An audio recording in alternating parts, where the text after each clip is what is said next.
Domingo, 10 de maio. Verso para memorizar.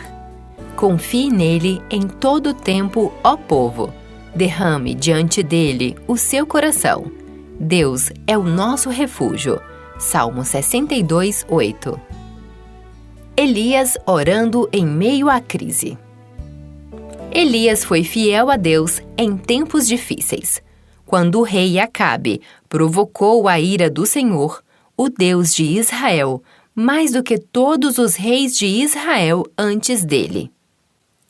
Os momentos mais marcantes da vida do profeta ocorreram no confronto do Monte Carmelo. No auge dessa história extraordinária, Acabe e seu reino viram com os próprios olhos a verdade de que Deus responde à oração.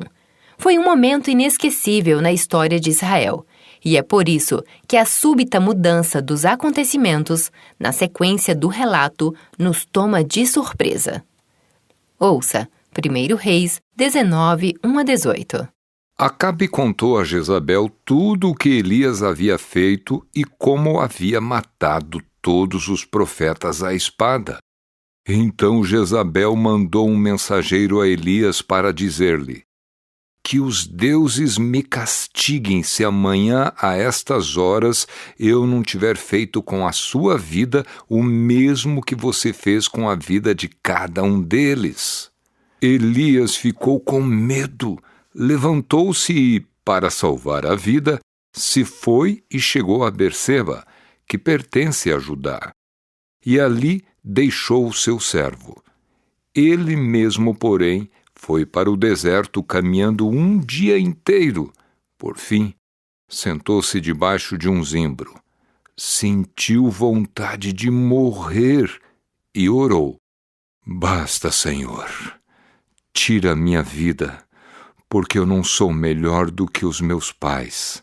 Deitou-se e dormiu debaixo de um zimbro. E eis que um anjo tocou nele e lhe disse: Levante-se e coma.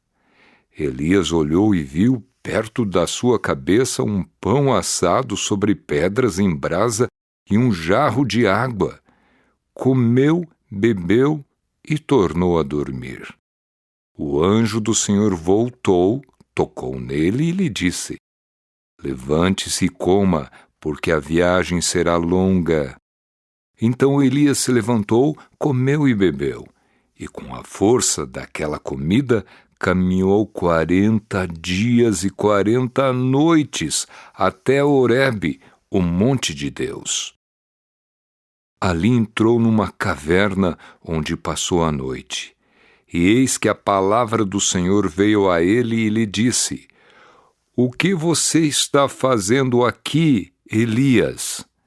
E ele respondeu: Tenho sido muito zeloso pelo Senhor Deus dos exércitos, porque os filhos de Israel deixaram a tua aliança, derrubaram os teus altares e mataram os teus profetas à espada. Só fiquei eu, e eles estão querendo tirar minha vida.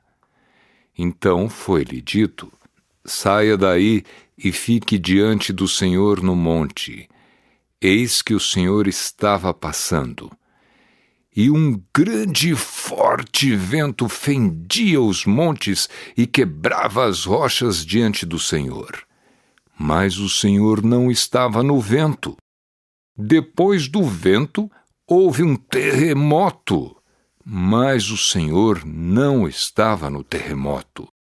Depois do terremoto, veio um fogo, mas o Senhor não estava no fogo. E depois do fogo veio o som de um suave sussurro. Quando Elias ouviu isso, cobriu o rosto com um manto e, saindo, pôs-se à entrada da caverna. Eis que veio uma voz e lhe disse: O que você está fazendo aqui, Elias? E ele respondeu: Tenho sido muito zeloso pelo Senhor Deus dos exércitos, porque os filhos de Israel deixaram a tua aliança, derrubaram os teus altares e mataram os teus profetas à espada. só fiquei eu, e eles estão querendo tirar minha vida. Então o Senhor disse a Elias: Vá, volte ao seu caminho para o deserto de Damasco. Chegando lá, unja Hazael como rei da Síria.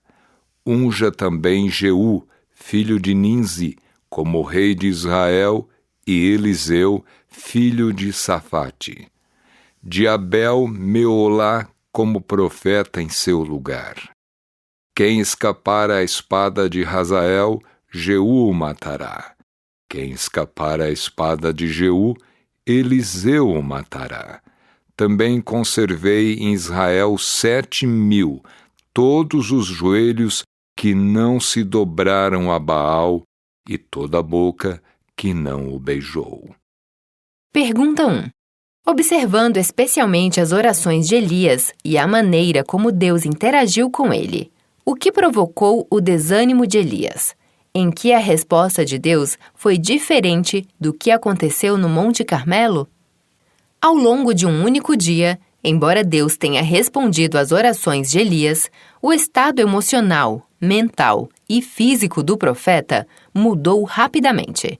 Mesmo tendo experimentado uma grande vitória com Deus, ele permitiu que, em um momento de exaustão, o medo da morte abafasse sua fé.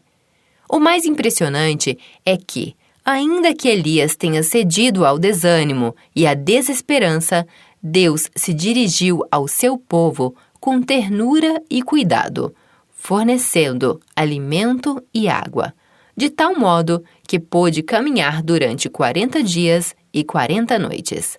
E quando Deus finalmente se revelou, foi de maneira muito diferente da anterior. Às vezes, em nossa vida, Deus responde de maneira direta, poderosa e inconfundível. Isso fortalece a fé e sentimos que Deus está perto de nós.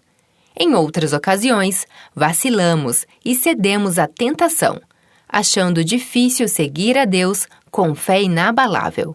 Procuramos as respostas divinas do jeito que esperamos recebê-las, sem perceber que os pensamentos e os caminhos de Deus são muito mais altos e mais sábios do que os nossos. Assim como há muitas coisas na criação que não compreendemos, não deve nos surpreender que muitas ações de Deus também estejam além do nosso entendimento. Deus, nosso Pai bondoso, sabe exatamente do que precisamos. Como podemos nos aquietar, confiar no Senhor e manter os olhos fixos nele em todas as circunstâncias?